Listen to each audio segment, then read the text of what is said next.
Salut, salut tout le monde. Petite question avant de démarrer la vidéo. Est-ce que vous tuez des chiens? Non? Bon, ça va.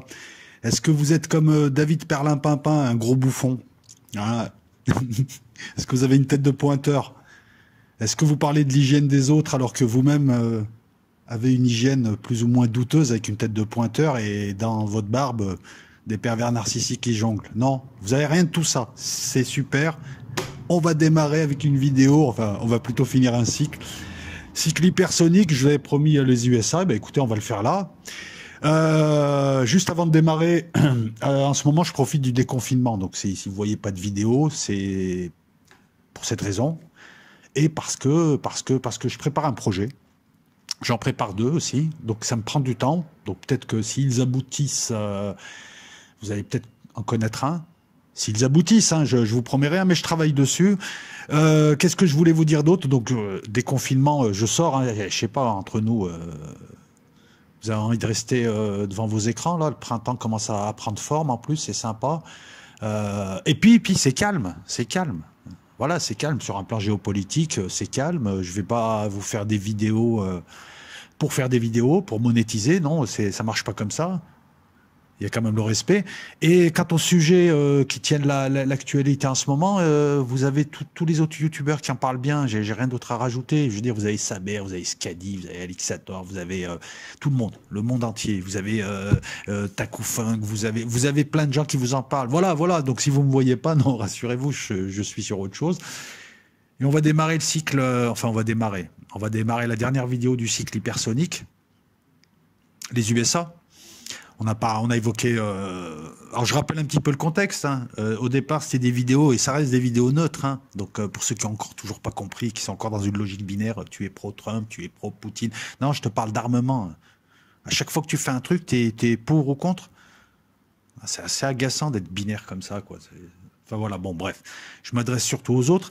Je voulais replacer un contexte. Je vais replacer le contexte. C'était il y a 2 ans, les Russes déclarent avoir de nouvelles armes quasiment opérationnelles, voire pour l'une d'entre elles, le Kinjal, je crois, il l'était, des armes hypersoniques qui leur permettaient de prendre la tête, l'initiative de la course aux armements et qui leur permettaient de casser justement ce qui avait été impulsé par les Américains depuis les années 70. Donc on avait fait le point, on en avait profité pour parler de la Chine. La dernière vidéo, on a pu parler de notre pays et de voir qu'il se démerdait bien quand même. Hein. Pour un gringalet, il avait quand même des poumons et qu'il était là où il fallait être, même s'il devait faire des calculs. Il nous restait les Américains. Et les USA, alors si parmi vous, il y a des gens qui pensent que j'ai oublié des trucs, oui, j'ai sûrement oublié des trucs, parce qu'avec les Américains, c'est pas la rareté, c'est l'inverse. Eux, c'est pas un projet, c'est 15 projets en même temps qu'ils déploient. Et je te lance un projet, et je t'arrête un projet, et je t'en relance un autre, etc., etc. Et j'ai de l'avance et j'ai du retard. Les firmes les plus intéressantes pour ceux dont on va parler, c'est Lockheed Martin, essentiellement, et ce qui gravite autour. Tu auras Boeing, tu auras peut-être Raytheon sur un petit contrat. Mais en fait, la part du lion, là, à l'heure actuelle, c'est Lockheed Martin. Alors, je ne sais pas s'ils payent bien les sénateurs, je ne sais pas comment ils graissent la patte, mais Lockheed Martin, après le fiasco du F-35, s'est vu confier tout un tas de contrats pour tout un tas de projets dans l'hypersonique. Hypersonique, hypermanœuvrabilité. Il y a un petit peu aussi de furtivité, c'est les concepts, et on va aussi voir qu'il y a le concept de portée qui revient. On va revenir aux USA. Donc les USA, c'est le dernier pays. Je vous avais dit qu'ils avaient plus ou moins 3 à 5 ans de retard, c'est plus 3 que 5, si on fait une moyenne. À l'origine, les USA étaient même en avance sur le concept de l'hypersonique et de ce que peut amener l'hypersonique. À l'orée des années 2000, alors les USA, dans les années 70, au sortir du Vietnam, se sont aperçus qu'ils avaient perdu leur puissance en chasse pure, aérienne. Ils nous ont lancé le formidable F-15, qui est encore là, et le F-16 pareil, qui se vendent encore. On n'aurait jamais dû laisser tomber les Mirage 2000, hein, parce que le Mirage 2000 vaut largement le F-16. Bon, ben, ces deux bijoux-là leur ont permis de revenir à une chasse de pilote, à une chasse de suprématie aérienne. Ça leur a permis de prendre l'initiative. Celui qui prend l'initiative, c'est comme en demi-fond, c'est celui qui se fatigue le moins. Dans les années 80, de lancer non plus un chasseur, mais 2 chasseurs, un chasseur omni-rôle, protégé par un chasseur de suprématie aérienne, donc le F-15, le F-16. Le F-22 et le F-35 là, mais bon, le F-35 ne joue pas son rôle et le F-22 par exemple n'est pas assez fourni, hein. Il y a 197 exemplaires de construits, 184 qui tournent encore, il y en a un qui s'est écrasé il n'y a pas longtemps, donc il a fallu faire intervenir des chasseurs de suprématie aérienne comme le comme le F-15, pardon, décliné en différentes versions. Donc dans les années 80, Omnirole, suprématie aérienne, un concept qui a été suivi par tous, hein. Je vous rappelle qu'en France, le Rafale, meilleur omnirole du monde, est un omnirole. Et c'est le Mirage 2000 qui est normalement le chasseur de suprématie aérienne. Même si on essaye d'avoir maintenant qu'un chasseur unique qui fasse tout et qui se débrouille bien en chasse.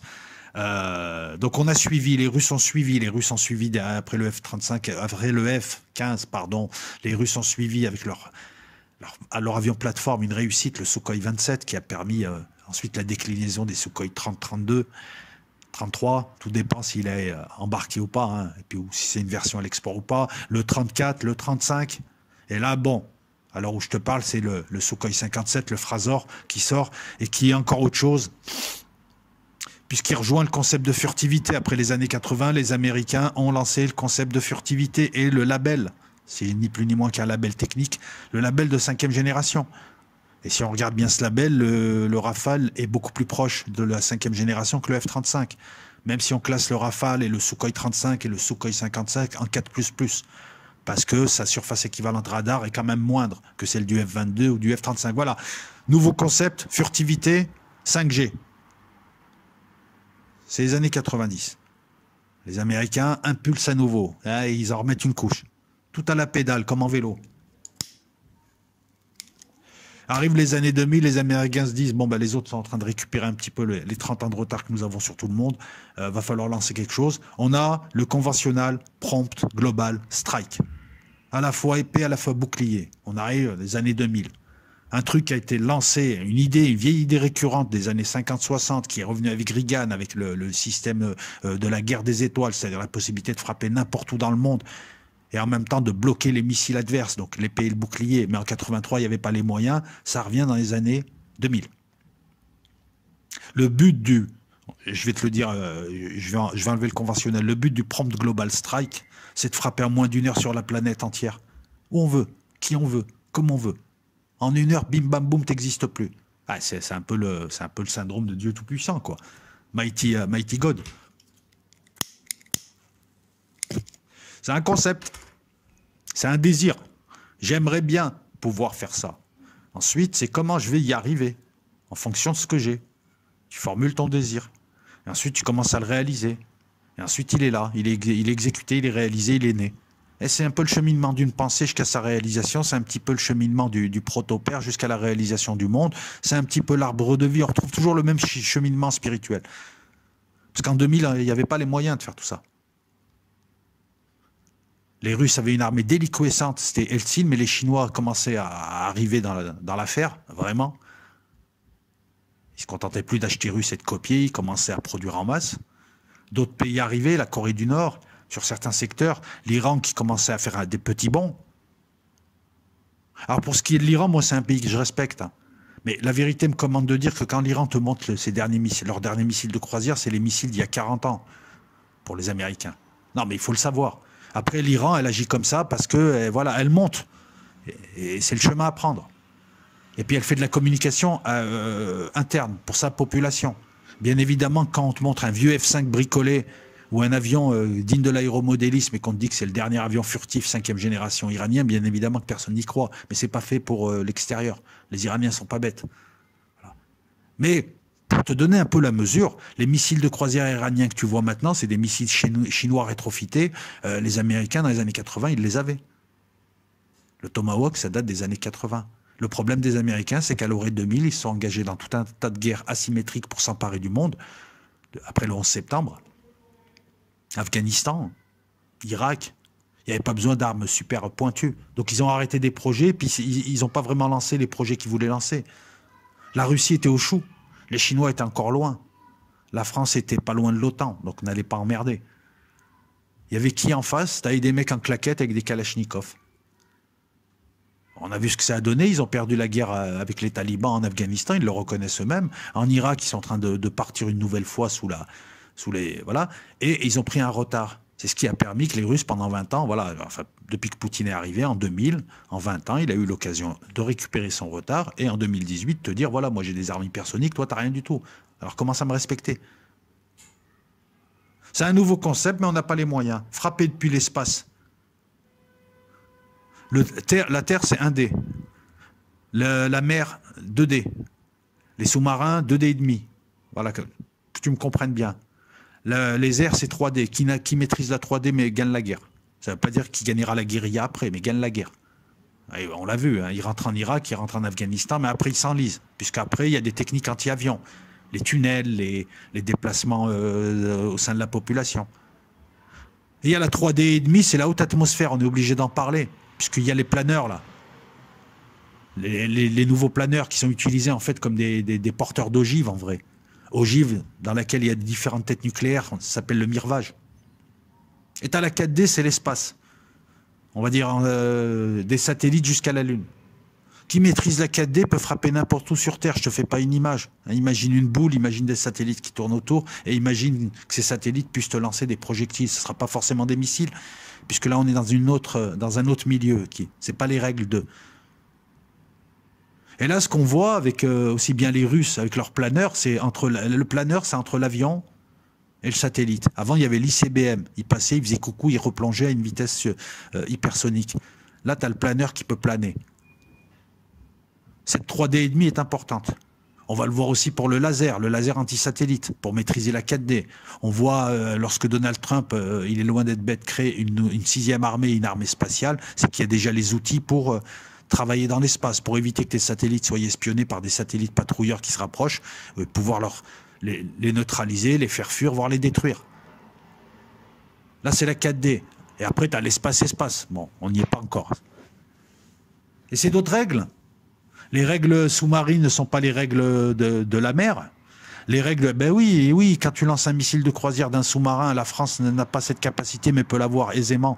Il y a un changement de milieu. On utilise une gaine.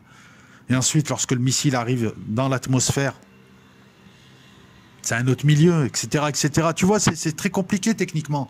On veut utiliser pour ça l'hypersonique. Frapper en 1 heure sur n'importe quel point du globe. Pour ça, il faut utiliser l'hypersonique. Les seules choses qu'on a d'hypersonique, au moment où l'idée se précise et commence à être publique, ce sont les missiles intercontinentaux. C'est la seule chose qu'on ait d'hypersonique. Les ICBM, les IRBM, et encore dans leur phase descendante.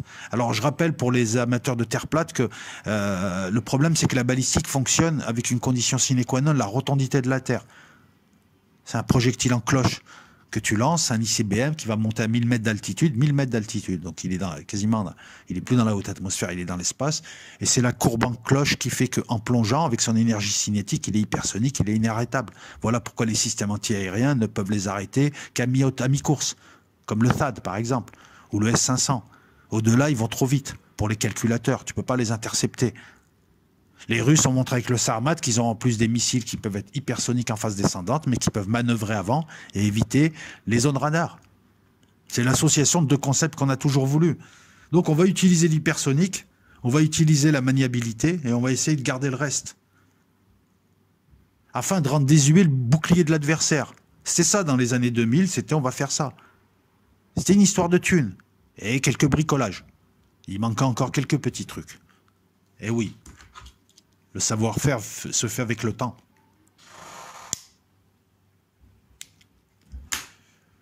On veut développer un certain type d'arme, on veut développer l'équivalent d'un ICBM qui puisse être lancé soit de terre, de silo, soit d'un sous-marin. On veut développer un croisière hypersonique air-sol et sous-marin, missile de croisière hypersonique, donc très vite et maniable.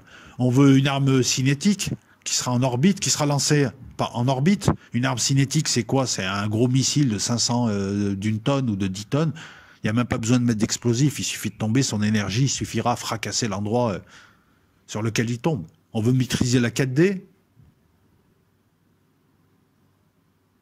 On veut faire beaucoup de choses.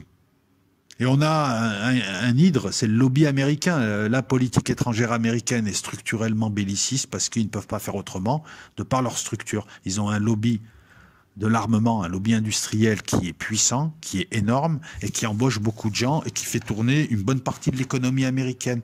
Renoncer aux guerres et aux ventes d'armes veut dire licencier, veut dire crise, veut dire trouble, veut dire tout un tas de choses. Et l'homme politique qui s'engage à faire ça, s'il arrive à rester vivant, voilà. Là, on n'est pas dans ils sont gentils, ils sont méchants. Pourquoi ils sont comme ça? Parce qu'ils sont dans un mécanisme qui fait. Si on s'intéressait au mécanisme plus qu'aux gens, les mécanismes, je sais pas, l'autre fois je disais que j'en voulais pas aux spéculateurs, j'en voulais aux mécanismes de la spéculation qui leur permettent ça. Ben là, c'est un peu pareil. Et donc on a voulu tout ça, mais la guerre en Irak 2003, la guerre contre les talibans en 2001, les différentes interventions, les changements à la CIA, les changements de président, le président super drone qui utilise que des drones, l'autre qui veut revenir au renseignement humain, les différentes factions font que on arrive en 2010, il y a déjà du retard, on en a conscience aux USA, il y a une prise de conscience et on commence à rentrer dans une phase active, c'est-à-dire les lancements de projets. On commence à désigner qui va chercher et combien on va lui donner. Et donc plusieurs projets en cours. Et les Américains, ils ont une qualité, c'est que quand ils peuvent tergiverser, mais quand ils s'y mettent et ils vont à fond, ils ont le coffre, ils ont l'industrie, ils ont les moyens. Quand ils y vont, ils y vont. Et ça va donner... Excusez-moi si j'en oublie des projets, parce que je peux vous assurer qu'il y en a plein. Mais les projets les plus importants, ceux qui sont menés à terme, c'est les projets que je vais évoquer là. Et c'est des sigles. Il y a en fait 1, 2, 3, 4, 5, 6, 7, 8, 9, allez, une dizaine de projets. Et d'armes développées par ces projets, qui sont en place. La plupart aboutiront aux alentours de 2023. Donc tu vois, un retard de 3 ans par rapport aux armes russes qui commencent à être en place, qui pour l'instant étaient testées. Et encore, le Bourevestnik, l'oiseau de tempête, n'est pas encore en place, par exemple. Là, tu as le Sarmat, tu as le Kinjal. Je crois que le Zircon n'est pas encore en place. Voilà. Alors, tu vois, même les 3 ans, et puis pour peu que les Américains mettent un coup de collier, parce que je vais vous donner une anecdote, les Américains en 40 ne faisaient pas beaucoup de bateaux, et puis ils se sont mis à faire des Liberty Ships. C'est des bateaux qu'il fallait faire vite, afin d'approvisionner l'Europe, qui luttait contre l'Allemagne nazie, et notamment l'Angleterre. Le problème, c'est que pour traverser l'Atlantique, tu avais les U-boats, les sous-marins de l'amiral Karl Donitz, qui chassaient en meute, des vrais loups. Et donc tes bateaux, ils passaient pas tout le temps, et quand un convoi passait, il en perdait la moitié. Ah ouais, c'était un festin pour les U-boats. Donc on a commencé à prendre des mesures et on s'est mis à construire. On en a construit plus de 2000. Vers la fin, on en construisait un. Le record, c'est 22 heures pour construire un bateau. Oui, il y a des techniques, c'est des techniques de préassemblage. Les Américains savent faire en matière de standardisation. C'est le pays de Ford. Les Liberty Ship à la fin, il fallait, en moyenne, c'était 1 ou 2 semaines, il t'en sortait un de bateau. Il en fallait des milliers. Il fallait remplacer les bateaux qui coulent. Et on en a envoyé des milliers pour approvisionner l'Angleterre pour qu'elle tienne pendant la bataille d'Angleterre et ensuite. Pour donner une idée un petit peu. Donc on a 4 projets. On a le HSSW, on a le LRHW, t'inquiète, je reviendrai dessus. On a le LRSO, on a le IRCP, on a le Walkyrie pour une défense anti-aérienne hypersonique. On a les projets de laser, ELAD et autres. On a l'avion sans pilote, le X-51, le X-47, on a l'avion spatial, le X-31, on a l'avion de reconnaissance, le SR-72. C'est bien là, parce qu'on a toutes les strates de l'atmosphère. L'avion de reconnaissance, il a 20 000 mètres d'altitude, c'est le SR-72, le remplaçant du SR-71. Ça va très vite, tu peux pas l'intercepter, tu peux que le voir passer. Et juste à côté, ou légèrement au-dessus, tu as l'avion hypersonique sans pilote, le X-51 de Boeing. Alors là, ça te permet d'alimenter d'autres filières, la filière des moteurs hypersoniques, la filière de tout un tas de choses, qui sera là à peu près aux mêmes altitudes, voire un peu plus haut. Éventuellement, si tu as de la chance, tu verras passer le X-47.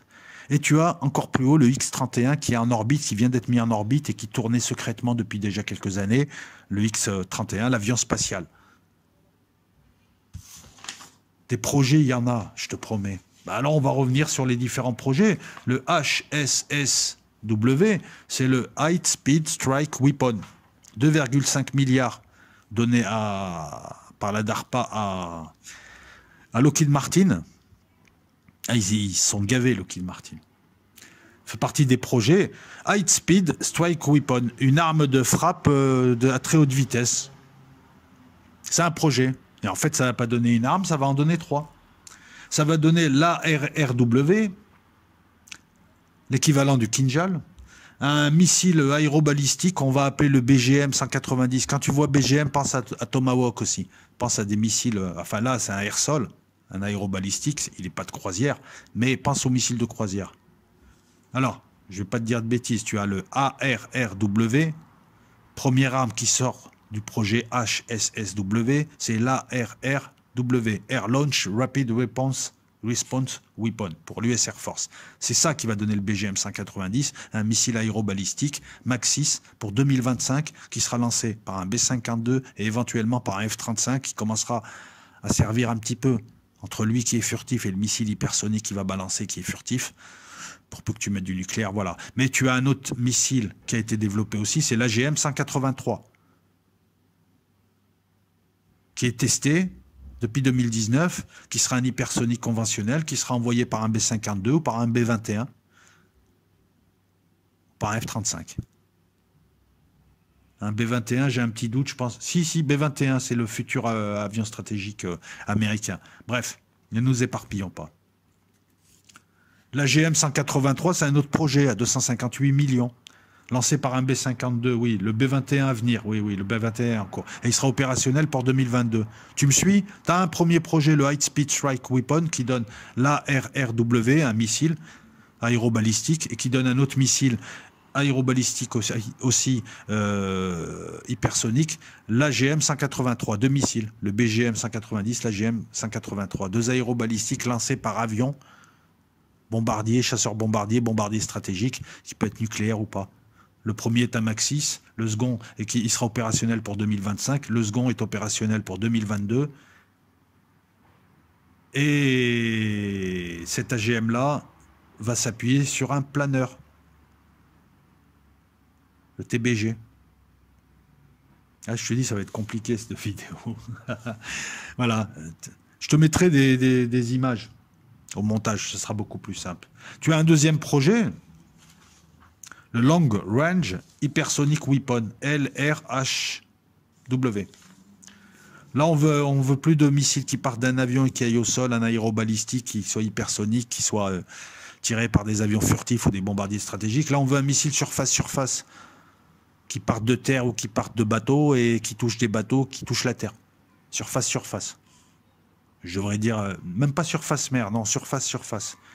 On veut un missile hypersonique manœuvrable avec une possibilité de lancement par des plateformes terrestres, mais il sera aussi sur les navires au départ. Et on est entré en phase 3 en 2020, le 20 mars.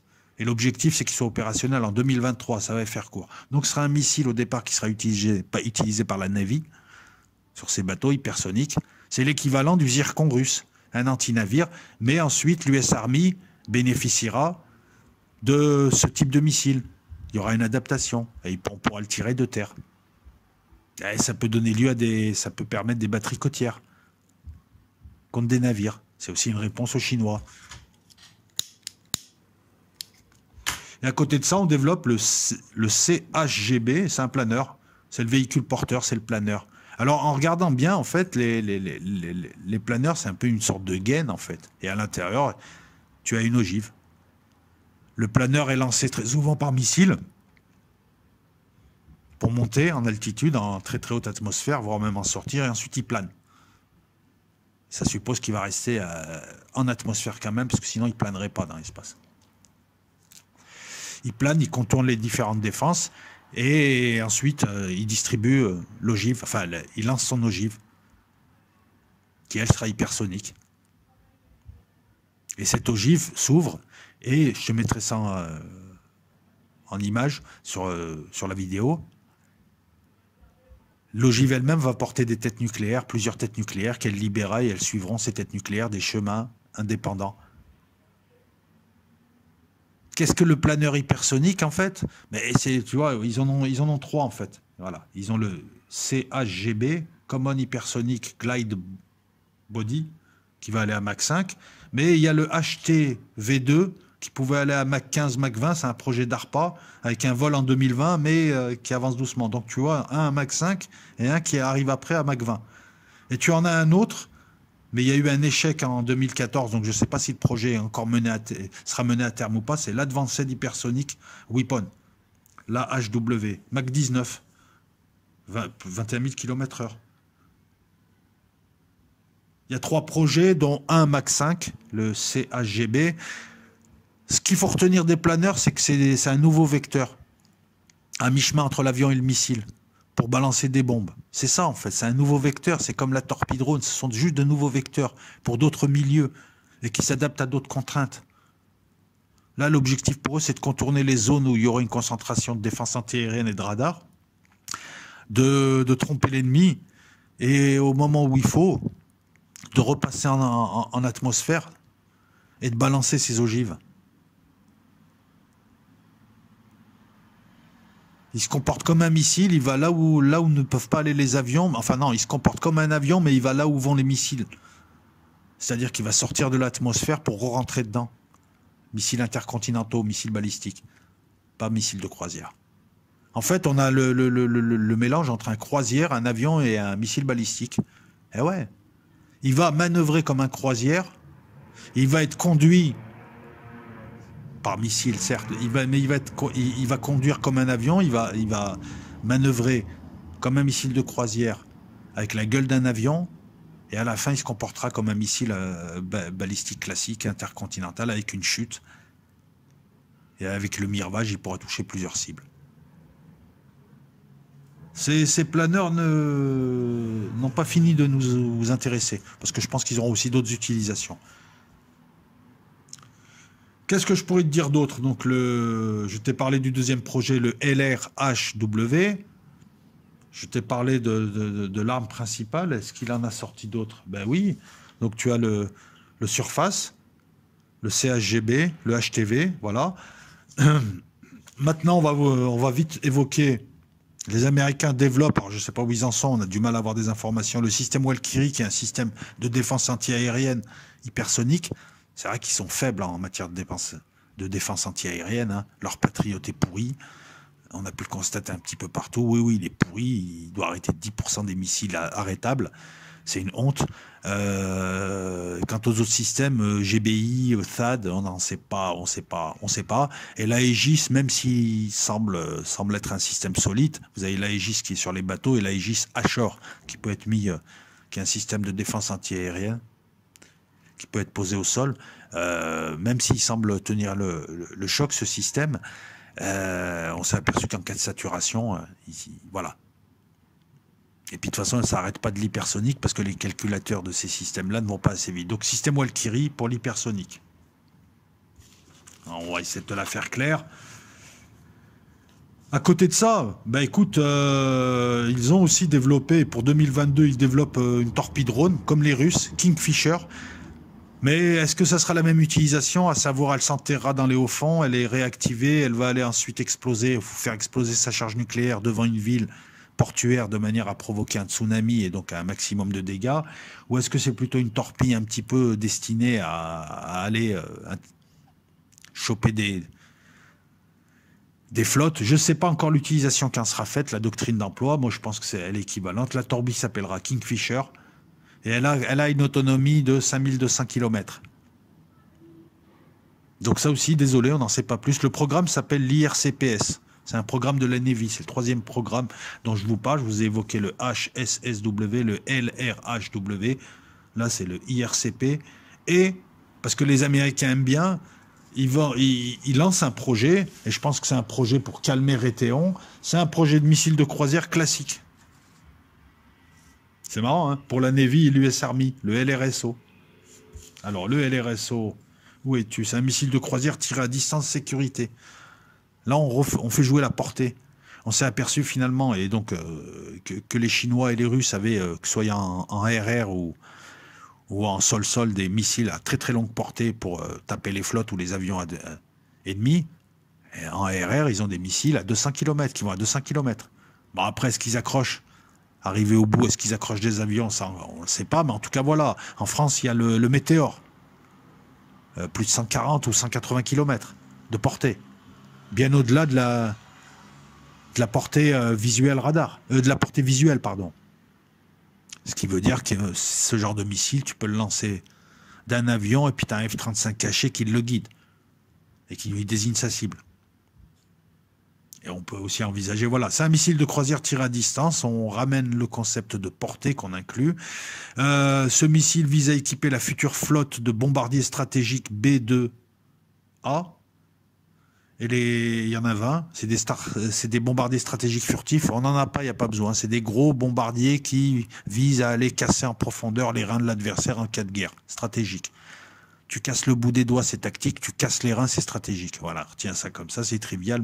Et ça vise à équiper aussi les 46 B-52 qui datent des années 50 et qui sont encore là. Alors, je vous rassure, les cellules sont neuves. Hein, l'avionique est neuve. Hein, c'est juste, voilà, c'est comme si t'as une Lada qui sort d'usine aujourd'hui. Les Lada, ça a 12 000 ans. Hein. Je crois que Moïse roulait en Lada. Hein. Ça veut pas dire que c'est la Lada d'origine avec l'électronique d'origine. Surtout que l'électronique, à la base, surtout pour une Lada. Et les RSO, c'est Raytheon. Un petit marché à quelques millions pour leur dire calmez-vous. Missile de croisière stratégique LRSO, longue portée à capacité nucléaire. Il va remplacer l'AGM 86. Ah, ça rigole pas, hein, nucléaire. Hein. Il est en phase d'essai depuis 2019 sur B-52 et on envisage de le poser en 2023. Donc Boeing a reçu 250 millions pour cette phase-là et Raytheon a reçu beaucoup plus pour développer le missile, puisqu'ils font que des missiles, Raytheon.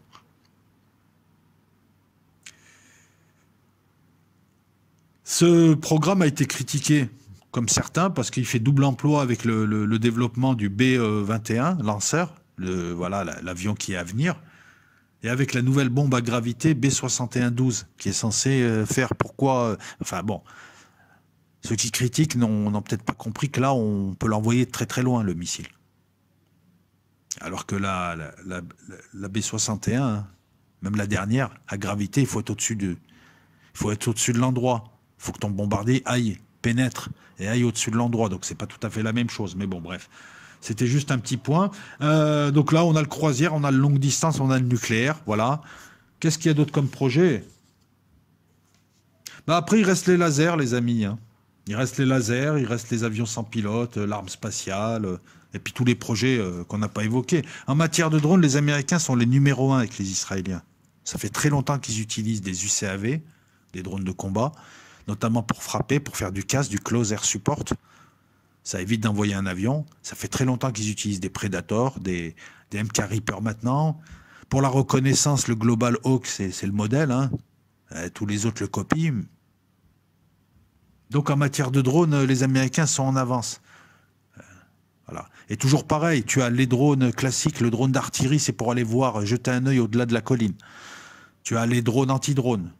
Quand tu te fais attaquer, tu as les drones de protection, tu as les drones de surveillance, tu as tout un tas de drones pour tout un tas de choses. Nous, là, on parle de drones HAL, haute endurance, haute altitude, longue endurance, MAL, moyenne altitude, longue endurance, et UCAV pour combattre et éventuellement remplacer les avions. Ça commence avec les essaims de drones qui s'affrontent. Là, on te parle de drones à 20 000 mètres d'altitude qui surveillent, qui peut te lancer un missile. Et qui tombent aussi, parce que les Iraniens, depuis 1 ou 2 ans, ont une expertise. Apparemment, les Soviétiques, les Russes, en tout cas, leur ont donné une expertise qui leur a donné une précision pour les missiles et la capacité de faire tomber des drones américains, puisqu'ils en ont fait tomber un. Mais bon, les Américains restent en avance. Avec le Global Hawk, le RK-4. Le MK9 Reaper, ben même l'armée française en a, les achète sur étagère. Pareil, moyenne altitude. Et puis tu as les drones de combat qui pourront, je te dis, à terme remplacer, tu te rappelles l'armée de ferraille, l'armée électronique, l'armée... Voilà.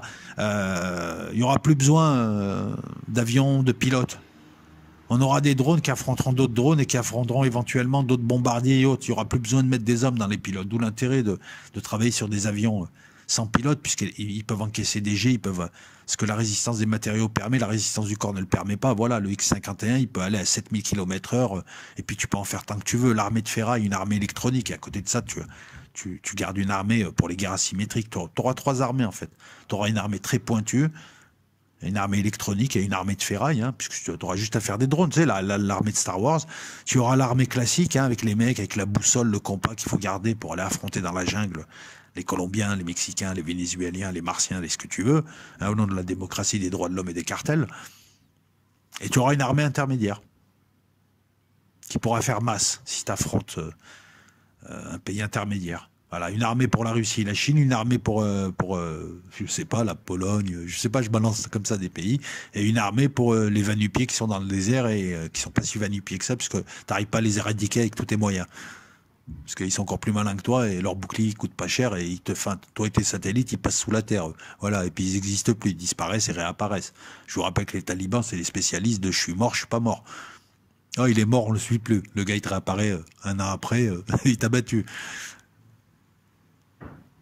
Et juste une chose pour les drones, ce qui me fait encore rigoler, c'est que les Américains, par exemple, en matière de drones de reconnaissance pour l'artillerie, drones de reconnaissance à courte portée, ont choisi le français Parrot. PA-0T. Oui, ça vous dit quelque chose. On peut en acheter dans le civil des drones Parrot. Nous, on achète des drones américains. Et eux, ils choisissent des fournisseurs français. Comme d'hab, quoi.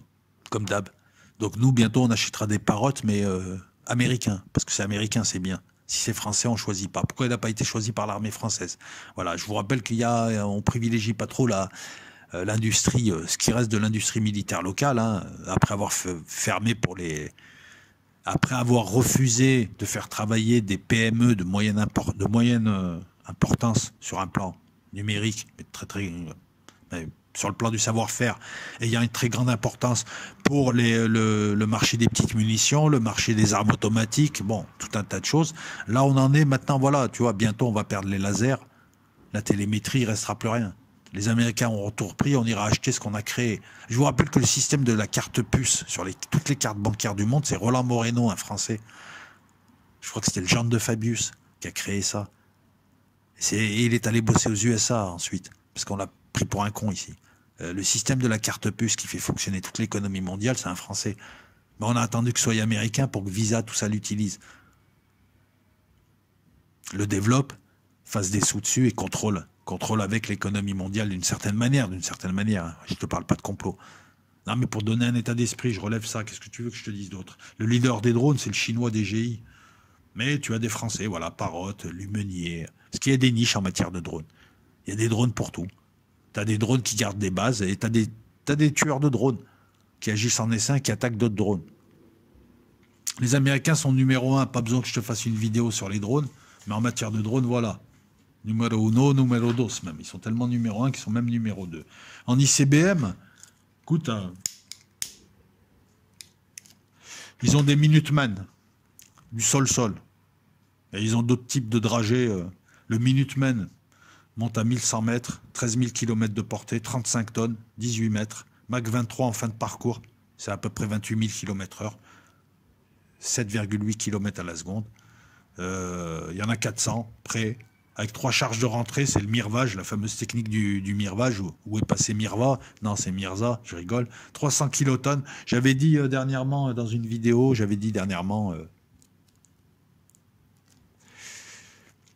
que les missiles ASMP français étaient des missiles à 300 mégatonnes et que c'est des missiles tactiques ou pré-stratégiques. Je t'ai dit, ma langue à fourcher, c'est du 300 kilotonnes. 300 mégatonnes, il n'y a pas de bombe à 300 mégatonnes. La plus grosse bombe, la Tsar Bomba, elle était à 57 mégatonnes. Annoncée à 100, mais ils ont réduit un peu la charge. Là, c'est pareil. Les Minutemen, c'est 300 kilotonnes. Ça suffit pour raser une ville et sa banlieue. Hein. Et quand je te dis raser, c'est raser. Voilà. Après, tu nettoies la poussière et tu peux te poser et faire un pique-nique. Il n'y a plus rien, il n'y a plus personne. Mais en matière d'ICBM, les Américains ont du retard, bien sûr, mais ils ne parlent pas trop de leurs ICBM, des contre-mesures électroniques, de leur puissance de frappe. Et puis du fait qu'ils ont beaucoup de vecteurs. Ils ont les planeurs, ils ont les avions, ils ont les trains, ils ont les silos, ils ont les plateformes mobiles, ils ont les sous-marins, ils ont les navires. Ils vont bientôt avoir des satellites qui pourront lancer quelque chose qui a l'équivalent du nucléaire. Ils ont les missiles sol-sol comme les Minutemen. Là, on parle de gros missiles. En 2016, 4000 têtes nucléaires. Têtes nucléaires. T'as la tête qui pète. Et ouais, ça rime. Et t'as le vecteur. Donc là, encore une fois, je vais pas me plonger dans les ICBM, mais l'équivalent du Sarmat, ils l'ont. Et de quoi choper le Sarmat, ils l'ont aussi, ça s'appelle les systèmes THAAD. Et le système GBI, qui protège, lui, avec des missiles qui agissent avec leur énergie cinétique et qui tapent l'ICBM qui a envoyé, qui agissent avant que le missile se mette à redescendre, avant la deuxième partie de la cloche. Qu'est-ce que je pourrais te dire d'autre? Oui, je peux te parler de la HAWC, qui est une arme aérobalistique, mais on en a parlé, c'est un programme d'ARPA. Je pourrais te parler qui sera tiré par le F-35, qui sera manœuvrable en haute atmosphère, imprévisible et longue portée. Encore un nouveau missile aérobalistique, qui sera même tiré par des F-18, des P-8 Poséidon, des B-1, des B-52. Ça suppose donc un missile d'une taille réduite, parce que le F-18 n'est pas aussi gros que le B-52. Voilà, ça c'est un contrat à 928 millions, le HAWC. Contrat pour Lockheed Martin, encore une fois. Hypersonic Air Breathing Weapon Concept. Stratoréacteur. Mach 6 à Mach 10. Les B-52, on les rallonge pour les faire rester jusqu'à 2035 pour pouvoir lancer aussi ce genre d'armes. 9400 km, 30... Alors attends, que je te dise pas de bêtises. 9400 km de portée ce missile quand même. C'est marrant parce qu'on a des vitesses quand même moindres, hein. C'est toujours Mach 5, Mach 6, surtout qui sont avancés par les Américains. Ça suppose que le Mach 10 russe, ils se posent des questions, les Américains. Comment les Russes peuvent atteindre un Mach 10 avec le Kinjal, même si ça marche, première chose. Et ils n'utilisent pas la technique russe du petit réacteur nucléaire qu'on peut retrouver sur le Sarmat ou la torpille Poséidon. C'est pas quelque chose qui est choisi, parce qu'on nous donne plus des portées qu'on nous annonce des portées illimitées. On nous donne des portées précises. Là, 9400 mètres. Pour le Minuteman, il a une portée de, que je ne dis pas de bêtises, de 13 000 km. Et après, je peux t'en balancer encore d'autres projets. Le Tactical Glide Boost. Voilà, un planeur. Donc en fait, en gros, ils ont développé toutes les gammes possibles et inimaginables. Et je suis obligé d'oublier, je te dis, l'avion de reconnaissance SR-72 qui ira à plus de 4000 km/h, peut-être même à 5000 km/h, qui fera de la reconnaissance à très haute altitude. Tu vas me dire, ouais, mais je comprends pas, ils ont déjà des drones HAL. Ouais, je sais. C'est ça qui est fou. C'est ça qui est fou. Ils ont un budget de 735 milliards de dollars, le Pentagone, mais si tu regardes bien tout le budget qui est caché dans d'autres administrations, qui est dilué, qui n'est pas montré, tout l'argent qui arrive de manière secrète et illégale, ils ont un budget de 1000 milliards facile de dollars. Ils peuvent se permettre de lancer X contrats. Là, par contre, on voit qu'il y a une concentration auprès de Lockheed Martin, qui est un avionneur et à qui on a confié les missiles. Et Raytheon a eu la part congrue. Ça, il faut le relever. Voilà, ça c'est intéressant sur un plan politique. Lockheed Martin chope tous les contrats. Raytheon n'a chopé qu'un contrat. Le LRSO, un missile nucléaire, même pas hypersonique. En matière de laser, bah les USA sont en tête, encore une fois. Et ils vont l'être encore, hein, parce que de toute façon, il y a des impossibilités.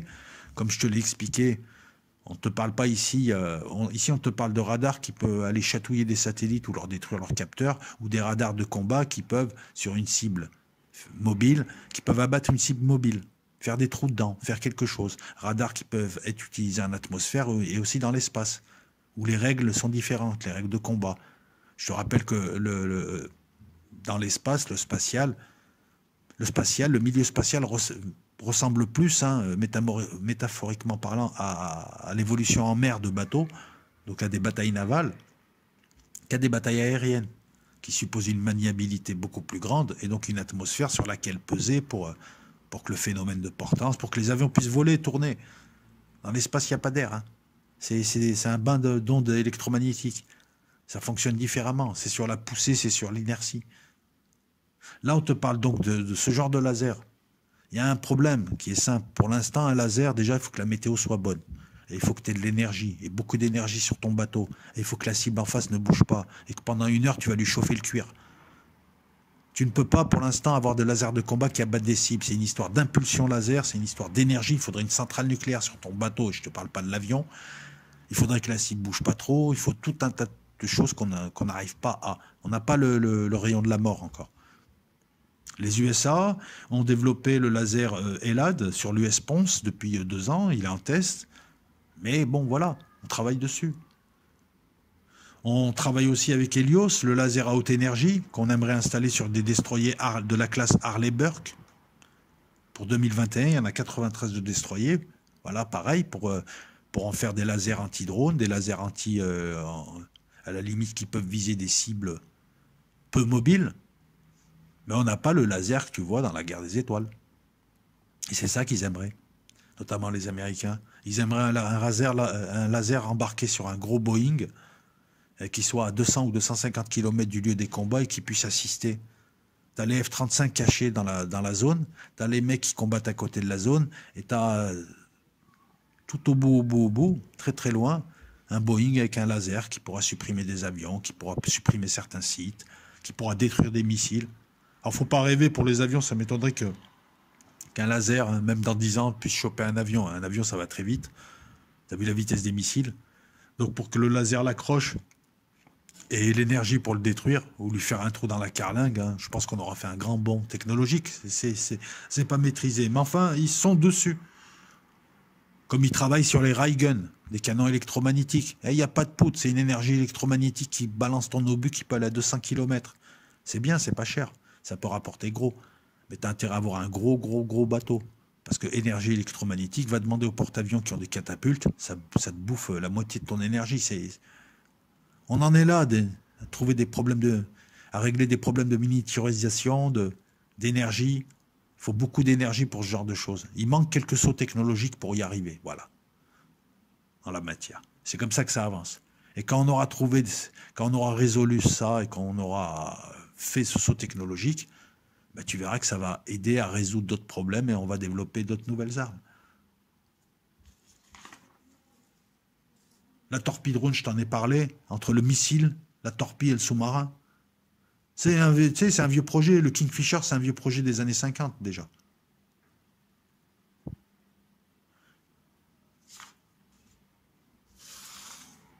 Le X-43, scramjet, prototype Mach 10.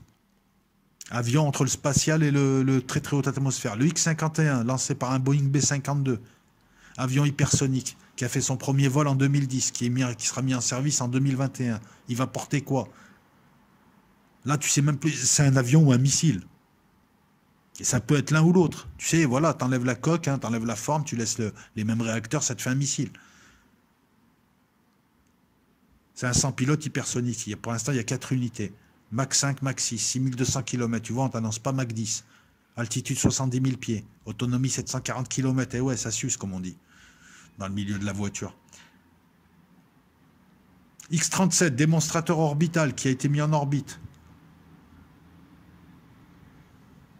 Mais tout ça, les Russes et les Chinois sont dessus. Hein, voilà, Je regarde un petit peu, hein, de peur d'oublier, mais il y a tellement de choses que je suis certain d'avoir oublié. Hein, si tu veux, ce qui est marrant là, on va conclure un petit peu. Donc on a 3 gros et un petit qui tient. On a des vieux projets qui sont réactualisés parce que maintenant on peut faire, ce qui gênait technologiquement ne l'est plus. On a un désir d'un côté de multilatéralisme, on dirige le monde à plein et on a des grosses armes et on est chacun responsable de nos régions.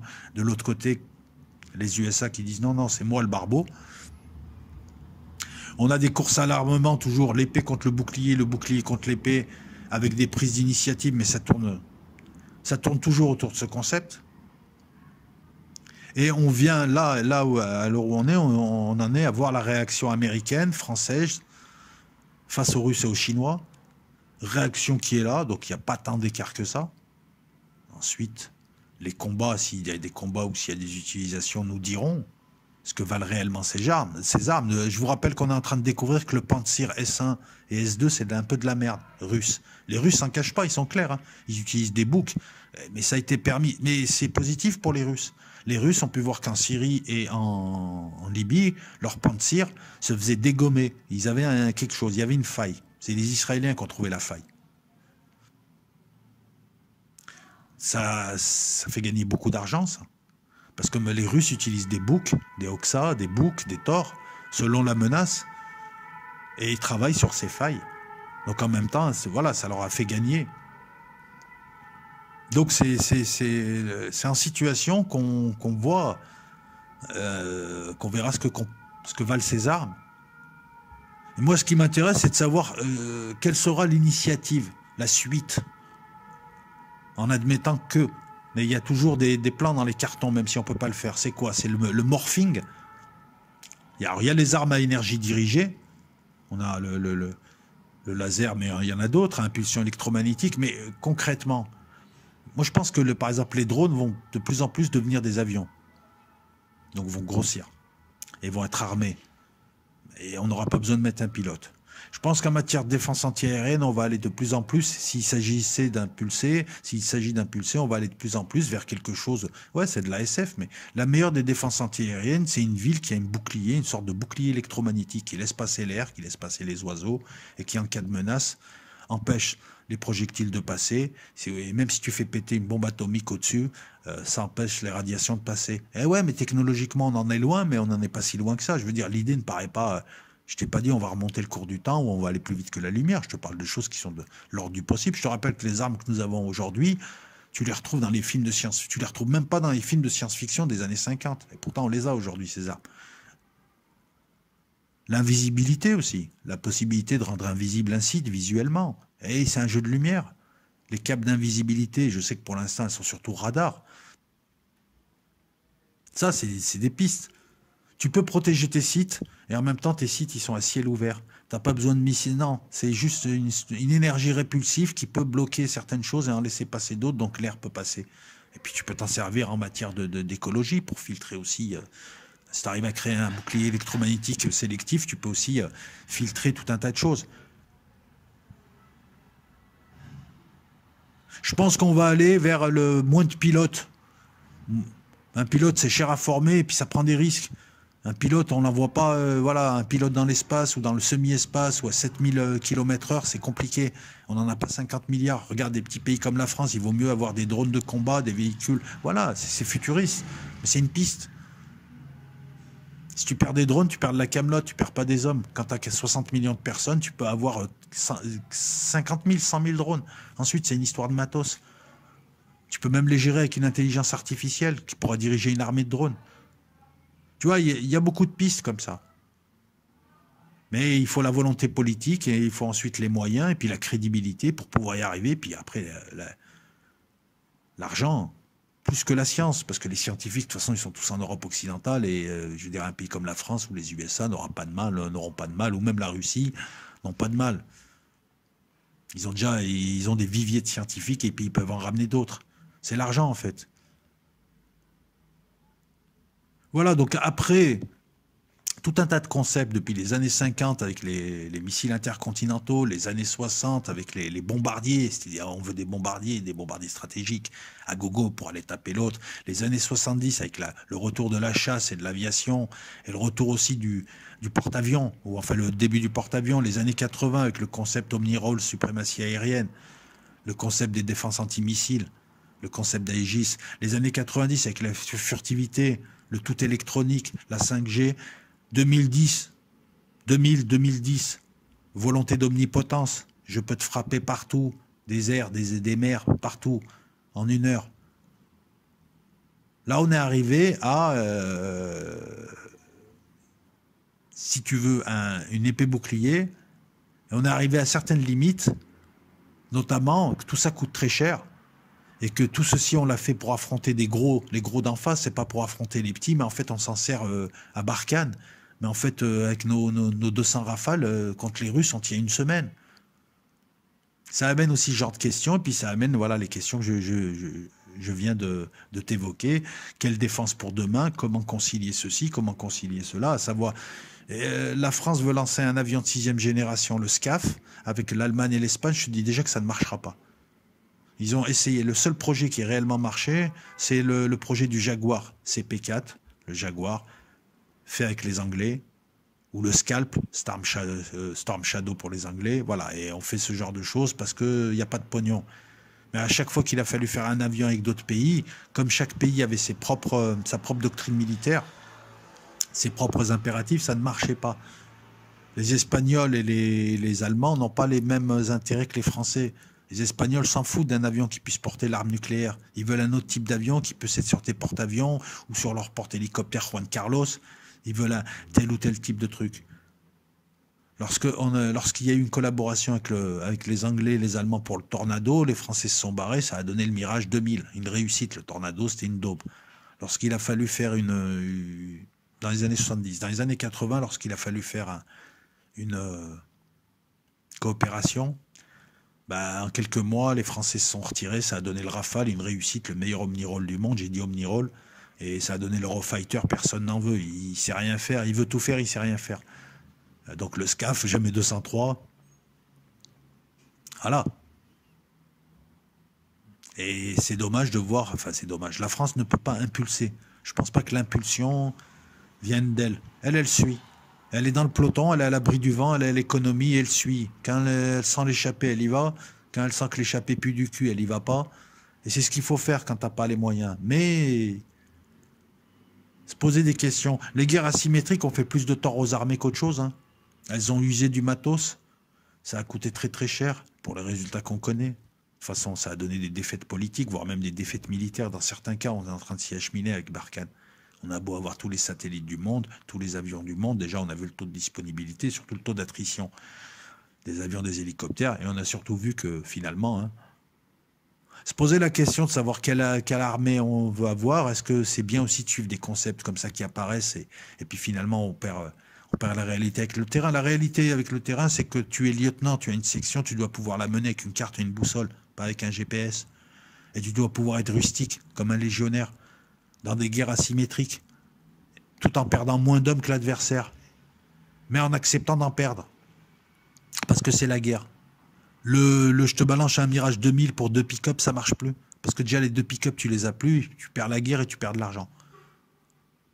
Voilà, je pense avoir tout dit sur ces concepts. Je pense avoir... Bon, je n'ai pas été... Enfin, non, je ne pense pas avoir tout dit. On pourrait encore broder pendant des heures. Mais moi, je vous invite maintenant à aller vous intéresser un petit peu à ces concepts les différents missiles, les croisières, les balistiques, les conventionnels, les nucléaires, les différents types d'avions, hein, bombardiers, chasseurs bombardiers, omnirôles, polyvalents, attaque au sol, etc. Voilà, pour ceux que ça intéresse. Et puis voilà, donc...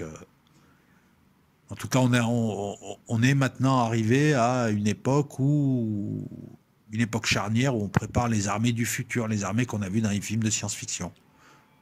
Est-ce que c'est une bonne chose ou une mauvaise chose? Je ne sais pas. Et on est aussi à un point charnière entre deux types de gouvernements mondial, oui.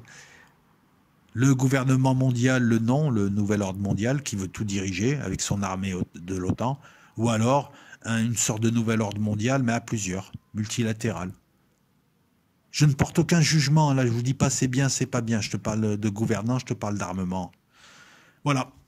À la revoyure les amis, et puis d'autres vidéos arrivent, et comme je vous l'ai dit tout à l'heure, voilà, il y a 2 vidéos qui arrivent, une vidéo sur MBS, mon loser favori, et un question-réponse qui arrive entre aujourd'hui et mardi. Voilà, je vous les pose. Pour l'instant, je vous pose cette vidéo-là. Et sur le front libyen, sur le front syrien, sur tous les fronts géopolitiques, il n'y a rien qui se passe en ce moment. Il n'y a rien d'intéressant. La campagne américaine, il n'y a pas grand-chose qui se passe. Non, il faut être honnête, hein, à part les petites phrases que cherchent les médias. Donc voilà pourquoi aussi il n'est pas intéressant de faire des vidéos pour. Et puis quand je fais une vidéo, elle dure quand même un certain temps. Voilà, à la revoyure, et voilà, tu vois, elle dure 1 heure en plus. Et puis à bientôt sur Patreon, hein, n'hésitez pas à aller faire un tour sur Patreon. Là c'est pareil, il y a des vidéos qui arrivent cette semaine. N'hésitez pas. Et puis j'espère vous annoncer un projet dans les jours qui viennent. Éventuellement, hein, il n'y a rien de fait pour l'instant, mais il y a peut-être un projet qui peut vous concerner dans les jours qui viennent. C'est pour ça aussi que vous ne me voyez pas. Je me répète, la bise à toutes et à tous. Bon dimanche et bonne semaine qui arrive.